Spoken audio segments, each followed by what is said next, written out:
Rotation strategy is an age-old topic that easily makes top-tier teams stand out from the rest, and for that reason it is one of the most asked questions in any YouTube comment section. If you've clicked on this video, then you need help. So in the next 10 minutes, you're not only going to know everything about rotating, you'll learn how to implement these concepts into your team and make yourselves stronger than ever before. Rotations are best visualized as a pyramid, and that pyramid looks something like this. Each of these components are based on a foundation built below it, and without those foundations, you're not going to be able to rotate well. To demonstrate, we'll be using Sandhawk and a hypothetical team, Mayors of Loserville. More like the mayor of Loserville.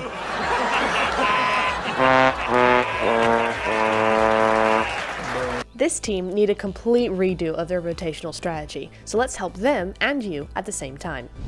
Before we plan any sort of rotation for our team, we need to make sure we know everything about the map, including hotspots, chokeholds, high ground, and third-party or controlling positions. Let's go over this together. For Sandhawk, these are the hotspots with the best loot. Now, since MSOL have been invited to a T1 scrim, let's add some drop spots for some teams competing. Next on the list are chokehold points. These are areas that see a lot of traffic and rotational deaths. It's important to know where these are so you can either avoid them or control them. Now, we're going to go ahead and mark where the best high ground and overall advantageous positions are on the map. These will be good to go back to later as we start to build up our strategy. Our final element for gaining map knowledge is to find and label positions that are advantageous for third-partying or controlling an area. This may sound repetitive, and while some of those areas do actually fit the bill for all the elements, they each play a different, though subtle role, so make sure to get all that research done. We've now completed the first step in the pyramid. We now have a complete map of Sandhawk. Most of this we've been able to find by just looking or playing the map, but I'll need to do more in-depth research of the teams the MSOL are going to be going up against to figure out what they're doing and how to navigate them. Let's move on to rotation timing and positioning. This is the part where we really start looking at our team and seeing what they're capable of. Let's go over our options and then see what fits MSOL best. We have 3 positioning options and 2 timing options. Let's go over the positioning in the circle first. This edge position is easiest to access because it's literally the closest safe point to you. If a team likes to gatekeep or third party, this position in zone would be ideal. If relaxed looting sets the team up for a relaxed game, then they might like to use this position as it pairs well with late rotations. There's a lot of risk here though. As the game goes on, it will be harder and harder to pick good positions and you'll have to just use what you have. There's also a lot of pressure later into game as you're unlikely to keep the zone forever, then the damage becomes worse and teams will end up turning on you to gatekeep you. With a mid-zone positioning, there's loads of potential to control other teams' rotation paths and even entire zones as we get towards the endgame. Pairing this positioning with an early or medium rotation timing will allow you more choice in where you go and a calmer pace when you get there. The risk here, however, is that there's a lot more chance teams will be surrounding you as they come into the next circle, so it'll be much harder to defend yourselves from multiple angles, allowing you to be pinched out early. This positioning also hurts you in hard shift situations because again, there will be a lot of teams around you. The center is the hardest positioning to play, but it can also be the most rewarding. If we thought playing mid could be difficult to control, center is a whole other level. You quite literally have the entire lobby surrounding you on all sides, each ready to take a third-party angle on you. It's very easy to get pushed here, and you've got to be able to control the teams closest to you perfectly. If you can handle this though, and get there early enough, you will have the pick of the positions in zone to control, and you'll have minimal danger from zone shifts. Now we know where we can rotate to, we need to consider when we can rotate. An early rotation is the ideal strategy for a proactive team. These players don't need a lot of time to loot and want to start the game now. This team has good zone prediction skills and knows the map well enough to be able to locate the best positions quickly. If MSOL end up preferring a center zone playstyle, I'll be recommending them this rotation timing. Some teams may need a little more time to get their game heads on. A more relaxed loot phase and more time to plan may be just what MSOL need, and if that's the case, this timing would work well. You are going to have more pressure when you actually make that rotation. Typically, late rotations mean coming in through the blue, and you need to be able to identify where teams will already be set up along your rotation.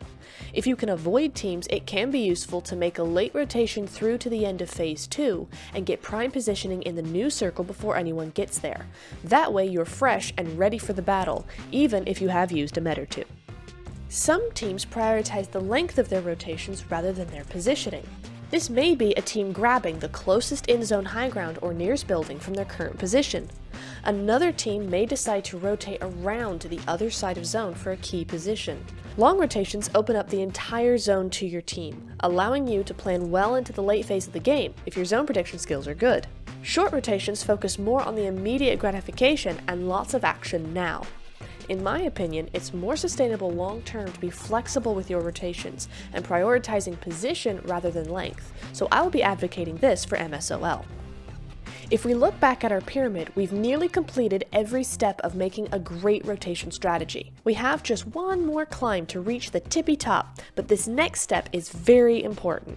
Zone shifts are fundamental in the game. They are what make the matches varied and interesting. They dictate the game and how you play it. As such, you have to pay special attention to the zone and its patterns. We won't get into zone prediction in this video, but we will have a look at two types of shifts that you're going to find out there. This is a soft shift. It's not making life difficult, and most of these teams just have to move in slightly. There are some highly recognizable busy areas here, and some other positions that are about to get chaotic. We can clearly see where teams are with this example, but out on the battlefield you'll have to rely on the map knowledge you gained in step 1. This is a hard shift. These generally favor only one or two teams, and the rest have a lot of work to do to make it through the wall of teams in front of them. These shifts also cause what are called combat and void zones. Your goal should always be to avoid the combat zone. This is not a question of aggressive versus passive, but more of a long-term idea to get you the win versus some brownie points for going in guns blazing. In our PMPL example, PBE have the perfect opportunity to rotate to the void zone, and YGC could make a long rotation and completely avoid those teams fighting for their lives. If you are already in the combat zone, find the route into zone that will allow you the highest chance of success. Often, this will be a timed push past an already ongoing fight, or taking advantage of a team with a weak hold on their position. By going back to our map knowledge, you can identify busy, strong, and weak positions in zone and build your rotation around these. Zones like this require you to make decisions like this in-game, and generally in less than 30 seconds. They're not something that can be planned for with 100% accuracy, and you're most likely going to have a hard time with this at first.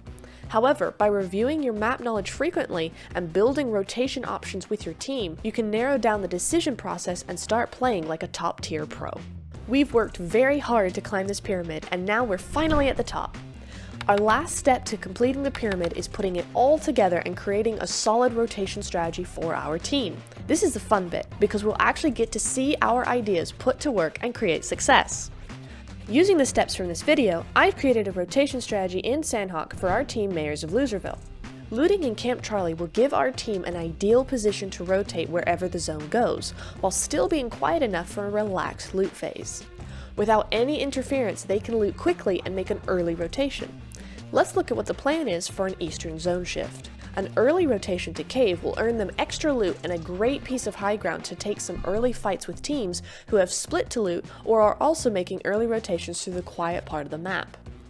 By the time Phase 2 comes into play, A7 will have moved from Lakawi and Kampong to the East Quarry Hills, allowing MSOL to move up behind them with little notice. Here, they may choose to move into Bon or go a little further up to some high ground southeast of Paradise. For a Northern Zone shift, they'll move up and around Paradise all the way to the rice fields and work from there. For a Western Zone shift, MSOL instead will look at South Painan as their first spot.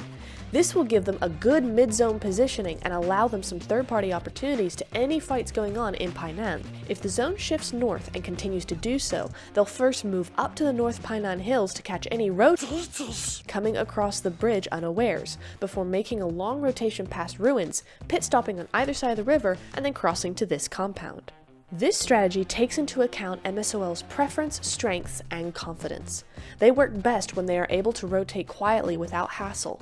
Their strengths encourage them to rotate immediately and play mid-zone to be ready for rotational kills and third-party opportunities, and their confidence means they're not ready to make big pushes into big teams with big compounds. As they continue to practice, this strategy will be tweaked and edited to suit their preferences. They'll start being comfortable with rotating as a split, and they may find a different area would work better for them in late game, but this is a great starting strategy to give them clarity and get them on the board. Soon, they'll be able to change their name and become PMGC champions. Although this video has gotten pretty long and I've tried to go in depth, we've not even scratched the surface of what rotations can be. The concepts of splits in rotations and having specific micro positions attributed to each player is another topic that will have to be saved for another time. You will also find in your research that some teams always play from a certain direction in zone, i.e. always the northern side like Game Lord. This is not something we can really talk about because it's not something you can research. It's a vibe you get while you're in the game. It makes your rotations easier, your momentum stronger, and it all just makes much more sense to the team in general. Make sure to trust your team. Account for these sorts of quirks while coaching or analyzing, and look for ways to incorporate their style into their gameplay. For more insight on some of the best rotations in the world, check out this playlist right here. I hope this has been helpful for you. Let me know what you think in the comments below, and good luck!